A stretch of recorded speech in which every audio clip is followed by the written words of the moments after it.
midst, a run that spanned across the third and the fourth quarter, where the Suns outscored the Bulls 39-15 to take their first lead. Phoenix was also plus 13 in almost the final 5 minutes of the third quarter. That was the significant stretch that stood out to me in real time and in rewatching. So I want to kind of dive into just a little bit of what was happening in that segment of the game as the Suns again displayed their growth in closing quarters, regardless of whether they have the lead or they're trying to work their way back into one. That ability to close quarters and do so by defending, compiling stops, and then compiling those stop-score sequences that ultimately chip their way back into a game. And yeah, that was a fun stretch of the game, the one that stood out most to me. So I wanted to just dive into everything that was going on in that stretch. So let's get to it. First play here, we're going to be starting sideline out of bounds. And you already know what play is coming. We broke it down a couple times this season. But we want to make note of the personnel. And we're going to notice that, first of all, obviously, this is the stretch where Eubanks had checked in for Yusuf Nurkic. So he's in addition to Booker, Grayson Allen, Keita Bates-Diop. You're going to keep him in mind. There's plenty to speak on from him in this stretch. And obviously Kevin Durant as well. And what we're going to see here, as we see them pitch it, and then they get into the screen, into the handoff, zoom action, we're going to revert our attention as we know Booker's going to come off of the screen here being set from Eubanks, and that's going to be 2 to the ball from Vooch. We're going to revert our attention specifically to the second side here. And notice how the Bulls are playing with their low man here. So it's going to be, as we let it kind of flow through a little more, you see it's going to be Dalen Terry who's guarding Keita Bates-Diop, who's ultimately going to be stashed in the corner now. That's going to be his man peeling in early, and the Bulls, just trying to shrink the floor, take away the roller, and ultimately force the hands out of Devin Booker's hands. So what Keita Bates-Diop could do in this situation, how he can optimize himself. He's not the most consistent three-point shooter this season, even from the corners where he was solid previously in his time with the San Antonio Spurs. Nonetheless, how can you leverage your talents and also leverage the spacing and ultimately flip it into an advantage for your offense? Simply by setting his pin and screen. And Keita is one of the most consistent players on the Suns at noticing when he's not really being guarded and when they're conceding help off of him, and how he can maximize and optimize space on the floor for the Suns' top-level talents. And that's exactly what he's doing here for Kevin Durant, that pin and screen on Patrick Williams. And that's Kevin Durant, a wide-open three. And that's a shot that Durant needed to see after he started the game 4 for, I believe, 15 or 4 for 14. In this stretch where he ultimately was able to flip the script and ultimately lead the Suns in the comeback, little moments like that from Keita Bates-Diop opening him up and allowing for him to have something created for him to where he simply has to catch and shoot holds a lot of value. And then we come back to the defensive side of the floor now, We're going to see the Suns get into a switch with Keita Bates-Diop as he switches on to Kobe White. And then what they were doing a lot in the second half, which really helped to flatten out the Bulls and take away some of the action that their guards were getting in pick and roll especially, was that they moved their bigs to getting up to the level of the screen and hedging out. Nurkic had a few solid sequences doing so, but Drew Eubanks also had just as many, if not more, and he was more active in his. And here we just see him quickly forcing the ball out of Kobe White's hand. And as we see that happen, we're going to revert our attention down to the low man. We talked about the Suns and their low man play being inconsistent for the most part this season, but this recent month-long stretch, they've been a lot more solid. We see Devin Booker here with Ayo Dosunmu in the corner, peeling in on the flight of the pass to be there on the catch here as we see Vucevic catch it at the nail. Book's there on time and on schedule with his rotation. They don't want to be early. They just wanted to be there on the catch for the most part in this game. So we see Booker get there on the catch. And then we see Grayson Allen. A little bit of overhelp here as he kind of over-rotates, but he's able to get back into what his rotation is supposed to be as the X-Man. And ultimately he's able to see the Bulls have a shot funnel to a player that hasn't been knocking down their three-pointers at a frequency that gets that much of a reaction out of the defense. It's a point of growth in Patrick Williams' game. Nonetheless, we see them funnel a shot to a player that they're okay with living with that shot from. He misses, and the Suns are now out on the break. As you see that happen, we see a solid drag screen set from Drew Eubanks. And just look at the pace that they're playing with. And then as we slow it down after this and bring it back, we're looking at Keita Bates-Diop. So we see the initial drive off the drag from Eubanks from Durant. Gets a redrive and another screen for Devin Booker. Space is manipulated a little bit with that side of the floor being empty now. And this second drive, the redrive from Devin Booker, in addition to the roll from Drew Eubanks, as you see the shift in the space and the shift in the shell of the Bulls flatten out. They get 4 to the baseline. And as we watch that happen and watch that unfold, again, Keita Diop leveraging when he's being helped off of for whatever reason, whether it's within scheme or if they're just generally just not paying attention to him. Flash in the space, being a release valve for Devin Booker, allowing for him to get into this repost, and now the Suns are able to respace, and now they're able to play to their advantage. And that's ultimately going to be, as we see here, with Kobe White helping off of Kevin Durant, of all people, who's topside right now. The fact that Keita's able to be that release valve, allowing for the Suns to respace late in the clock, and then Devin Booker is able to draw 2 to the ball. We see Kobe White step over the help line and gap off of Kevin Durant, who's ultimately now, as Keita Diop cuts through, 1 pass away. That's a no-no. You're not going to get away with doing that, whether it's Devin Booker in the post and Durant 1 pass away or vice versa. And we see the Suns exploit the advantage. KD wide open topside 3. And because of Kobe White's stature, he's there and gets up a solid contest. But because of his stature, Durant's not really thinking about him once he gets into the catch and gets into his cadence into the pull. And that's the topside burn.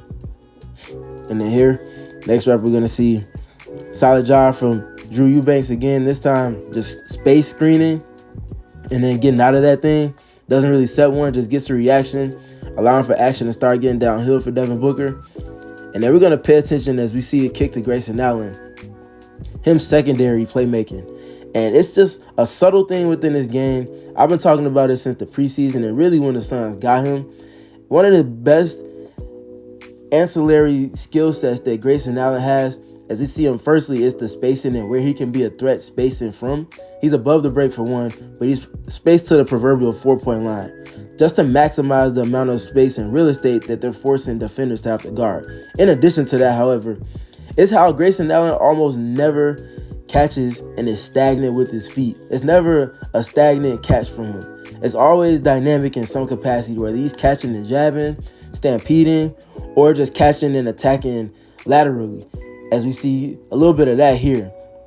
So it's a catch, shot fake, look at his feet. They're almost never not moving. So it's catch, jab, gets a reaction out of Kobe White, and it's spaced to the 4-point line, but it's just because of who he is. You see the overreaction on the closeout. He wants to run him off the 3-point line. He does that. He's successful in that. But now that's putting stress on Nikola Vucevic, who's now the next line of help, because you're not going to see any help from Ayo Dosunmu truly with Devin Booker space 1 pass away. Again, the Suns spacing and how they structure it matters in everything. Grayson now is able to attack the closeout. One of his best traits and skill sets that he brings to the fold for the Suns, independent of his shooting prowess. And he's able to then play secondary playmaker, get it to the roller, and Eubanks is able to get to the free throw line. And he's going to knock down both of those. And then here, off of the only point from the free throw line, rather, that the Bulls scored in this late third quarter stretch, we're going to see the Suns pushing pace even after inbounding the ball. And this is pushing pace for them, just moving with a little bit more fervor, getting into the half court. It's crossing the half court line at the 20-second mark, giving them 20 seconds of the shot clock to play in the half court with. Most teams are not going to be able to guard them when they get into secondary and tertiary actions, when they have 20 seconds on the clock to work with rather than 16 or 17 sometimes. That makes all the difference in the world. And in addition to that, the pace that's garnered here, we're going to see even more pace generated, as well as a driving lane from this screen and ghosting the drag screen, or not ghosting, rather slipping the drag screen from Drew Eubanks. So again, there's just a space screen to get a reaction out of the person that's on the ball, which he does successfully. We see the pace that's generated from that and the driving lane that's also generated from it for Kevin Durant. And as we see Drew Eubanks get into the dunk and then the stare at Andre Drummond after their shenanigans there, that was a fun little stretch of the game. But we're going to also pay attention again to the Suns spacing. Look who spaced 1 pass away. Yes, this is a drag screen. It's quote-unquote semi-transition, even though the Suns are inbounding this after a make from the Bulls. Nonetheless, it's Devin Booker spaced a pass away. And look how far away from the 3-point line he's spaced. The further away from the 3-point line he is, the closer Ayo Dosunmu is going to want to stay home. That's going to open up the nail, in addition to that slipping of the drag screen from Drew Eubanks, Kevin Durant's going to be able to navigate that. And then one of his best traits as a playmaker and just as a player in general, independent of his scoring, is his ability to hit his front court tandem, his front court teammates on rolls, on slips, and just generally be able to feed them after engaging the opposing big man, whoever that is that might be in coverage. Here, obviously, he's Andre Drummond. He's not necessarily up to touch, but he's got a foot on the three-point line before reverting back. And Kevin Durant, by way of the spacing of the Suns, in addition to the pace that they're generating from the baseline out of bounds, is able to navigate that nail, get it to Drew Eubanks after engaging Andre Drummond, and that's 2 more for the Suns in this stretch that changed the game. And then here we're going to see the Suns just being on time and on schedule with all of their rotations. So the Bulls are trying to play through the elbow, starting with Andre Drummond here. And they're just going to do a solid job loading up and help as we see Kevin Durant jump towards the ball, take away that look. And then we're going to see Keita Bates-Diop doing a very solid job as they kind of play the high splits here. Doing a great job navigating that screen for DeMar DeRozan. But then we're going to revert our attention to Devin Booker, who's the low man on the opposite side of the floor here. So he's spaced. He's got 1 foot on the lane line extended right there. And then he's eventually going to go and get into a solid, very disciplined closeout. This is Ayo Dosunmu. He's knocking down his three-pointers much better than he was earlier in his career this season. But it's still not getting that type of reaction out of a defense. This is where some of the Bulls' lapses in the pieces they have to quote-unquote space with just don't garner the attention that they need to generate advantages on their offense. Here we're going to see Devin Booker get into a solid, disciplined, short close on Ayo. Do a good job going from peeling in with help, close out, recover, and not just close and recover, but also be able to contain the ball. Funnel it to the baseline. Ayo can't get a look up. And now, because he was solid doing his job, it goes from a player that they are not really giving that much attention to outside the three-point line to a player that they really, really aren't.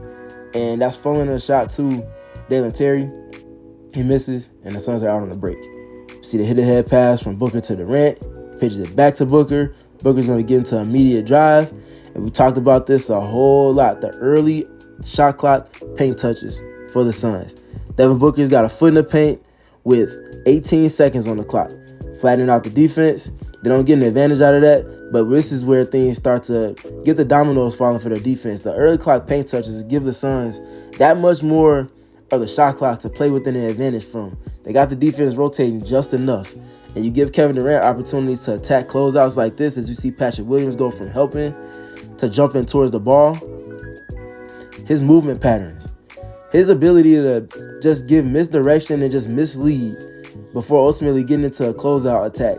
It's just one of the most beautiful parts of Kevin Durant's game. And we see that on the catch here. He's catching with both feet in the air. I talked about this when the Suns added him. But his ability to create something out of nothing in a scenario like this, it's just, you just can't put a value on it. And his ability to attack this closeout on the redrive, mislead with Patrick Williams before ultimately completely discarding of him, enables himself a pull-up pocket if he wanted to take it. And you can see Andre Drummond being the next line of help.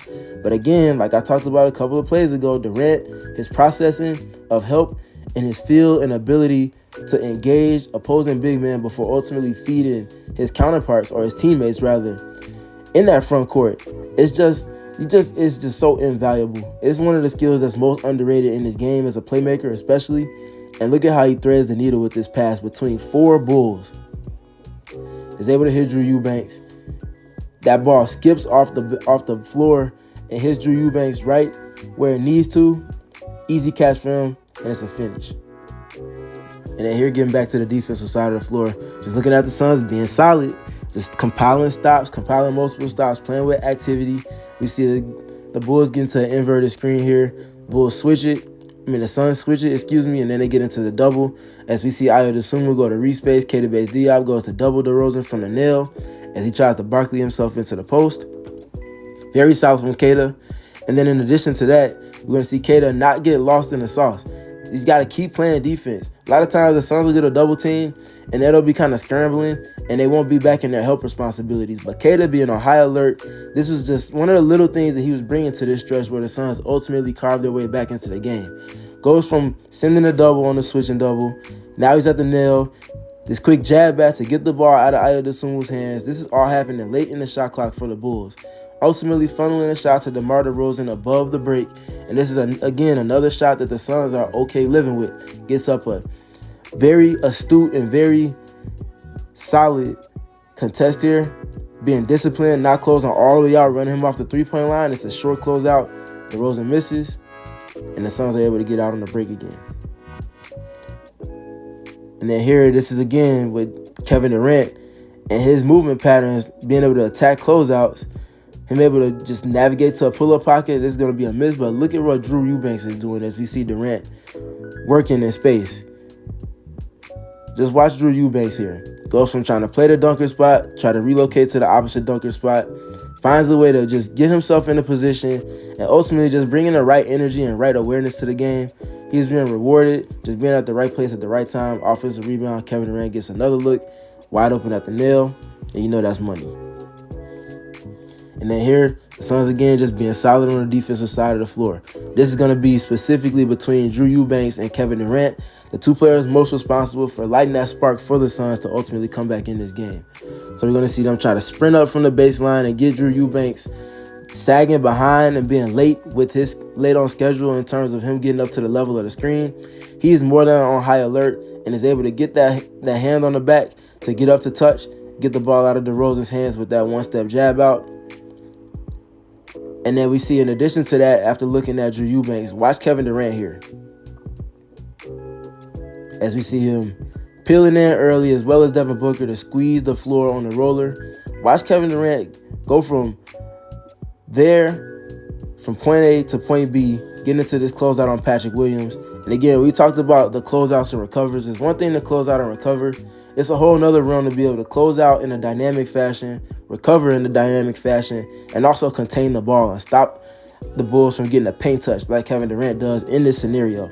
There's a lot he's tasked with in terms of his help responsibilities just because of the Suns being up to touch and putting two to the ball. He's able to do such a great job, and this is what Durant's just been nailing consistently in this stretch of games where the Suns have been on this 6-game win streak. He's able to close, recover, contain, and then ultimately turn Patrick Williams. And that's going to allow for Drew Eubanks to go from hedging out on DeRozan to getting back in positioning and ultimately being able to help out and support Kevin Durant after he did a great job of covering up for him on the roller. And ultimately, that's going to be Suns ball. Again, you're just bringing the right energy to the game. Drew Eubanks just lighting this team up with all types of energy and competitive nature. And then the Suns finally getting into this point to close the quarter. We're going to be watching Devin Booker as what should be a surprise to many given the conversations being had about the Suns needing a point guard this and point guard that. This is very much point guard play from Devin Booker. He did the very same thing here with Diop a few possessions earlier than when we started this film session and being able to generate a wide open look for him. And he's going to do the same here with Bradley Beal.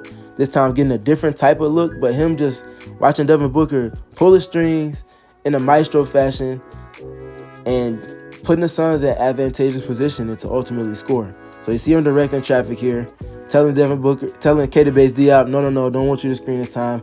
They're trying to bring DeMar DeRozan into action, in which they did a little bit in this late third quarter stretch and in the fourth quarter as well. DeRozan was kind of the Waldo at a handful of times. You're going to see Bradley Beal get the screen under, stay under. That's ultimately just going to net a switch. And now Devin Booker is going to be able to attack DeMar DeRozan in space with Bradley Beal one pass away. Ayo Dosunmu was trying to load up in the gap. As you can see here, Devin Booker realizes it. In addition to Andre Drummond stepping in as the low man early with his rotation, Devin Booker ultimately decides to get off it quick. Bradley Beal is able to attack that closeout. Bradley Beal is able to get a paint touch, and when he gets a paint touch, all hell typically breaks loose as he leaves the defense with no right decisions to make. Gets the paint touch, gets the baseline skip to Diop, and he's going to get off it quick, being a connector again in a stretch of play where he was just solid doing the little things. He's going to do just that. Gets it over to Kevin Durant. You give him a closeout to attack, he's going to win that 95% of the time. Gets into his movement patterns again, being misleading with his body language. Gets Patrick Williams off balance on the closeout as he tries to run him off the three-point line. He's able to attack that leverage, get to the midi pull-up, and that's yet another Suns bucket to close out that third quarter stretch. This stretch of the game, them just closing quarters, being timely, and just compiling stops and playing in a connected manner They're just really showing a lot of what this team can be in this stretch of games where they've been winning. But even independent of the results, it's how they're going about achieving and garnering the results they desire. They continue to stay in this space, closing quarters, playing through Durant, and the role players knowing how to do their job in addition to all of that and stringing together stops. Watch out for the Suns, man.